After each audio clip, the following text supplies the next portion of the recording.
Hello வணக்கம். Welcome to கண்ணானி கண்ணி channel. இன்றைக்கி நம்ம என்ன பார்க்க போகிறோன்னா, இந்த சீசனுக்கு நமக்கு ஈஸியாக கிடைக்கக்கூடிய மாம்பழம் வச்சு ஒரு ஸ்நாக் ரெசிபி தான் எப்படி பண்ணலான்னு பார்க்க போகிறோம். இந்த ரெசிபி ரொம்ப சிம்பிளுங்க. குக் பண்ணணுங்கிற அவசியமே கிடையாது. இந்த மாம்பழத்தோட ஹெல்த் பெனிஃபிட்ஸ், அதே சமயம் குழந்தைங்களுக்கு எந்த மாதத்துலேருந்து எந்த மாதிரி செஞ்சு கொடுக்கலாம், இது எல்லாமே இந்த வீடியோவில் நான் சொல்லியிருக்கேன். வீடியோவை ஸ்கிப் பண்ணாமல் முழுசாக பாருங்கள்.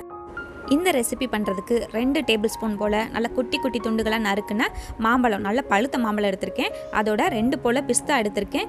இந்த ரெசிபிக்கு பிஸ்தா சேர்த்தா தான் ரொம்ப நல்லா டேஸ்ட்டாக இருக்கும். அதுக்கப்புறம் ஏலக்காயோட விதைகள் ஒரு 2-3 போல் சேர்த்துருக்கேன். இதுக்கு பதிலாக ஒரு பிஞ்ச் ஏலக்காய் பவுடர் கூட சேர்த்துக்கலாம். இதை நல்லா மைய அரைச்சி எடுத்து வந்துடலாம். தேவைப்பட்டால் 1 ஸ்பூன் அளவு தண்ணீர் சேர்த்துக்கோங்க. நான் 1 ஸ்பூன் அளவு தண்ணீர் சேர்த்துருந்தேன். இது நல்லா மைய அரைச்சாச்சு.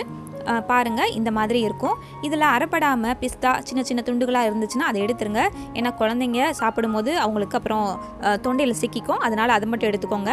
இப்போது இந்த அரைச்சி வச்சுருந்ததை நான் ஒரு கிண்ணத்தில் மாற்றிக்கிறேன். அதோட நல்ல கெட்டியான வீட்டில் பசும்பாலில் செஞ்ச தயிர் இருக்குது இல்லையா, அது ஒரு 2 டேபிள் ஸ்பூன் போல் நான் எடுத்துக்கிறேன். இதை நல்லா இப்போ மிக்ஸ் பண்ணிடலாம். அவ்வளோதாங்க, நம்ம குழந்தைக்கான சூப்பர் ஸ்நாக் அருமையாக ரெடி ஆகிடுச்சு. இதோட சுவை செம்ம டேஸ்ட்டாக இருக்குங்க. அப்படியே ஐஸ்கிரீம் சாப்பிட்றது போல் இருக்குங்க.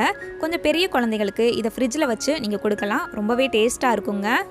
இந்த ரெசிபி 8 மாதங்கள் கம்ப்ளீட்டான குழந்தைகளுக்கு தாராளமாக கொடுக்கலாங்க. முதல்ல மாம்பழம் கொடுக்கும்போது இந்த ரெசிபியை ட்ரை பண்ண வேண்டாம். மாம்பழத்தை நல்லா பியூரி பண்ணி ஒரே 1 ஸ்பூன் மட்டும் கொடுங்க. குழந்தைக்கு ஒத்துக்குச்சுன்னா மட்டும் கொஞ்சமாக நீங்கள் இன்க்ரீஸ் பண்ணிக்கலாம். ஏன்னா மாம்பழம் சில குழந்தைக்கு ஒத்துக்காதுங்க.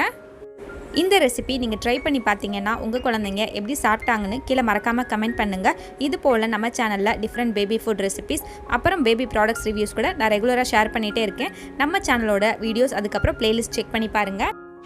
உங்களுக்கு இந்த வீடியோ பிடிச்சிருந்துச்சுன்னா மறக்காமல் லைக் பண்ணுங்கள், கமெண்ட் பண்ணுங்கள், ஷேர் பண்ணுங்கள், சப்ஸ்கிரைப் பண்ணுங்கள். நன்றி.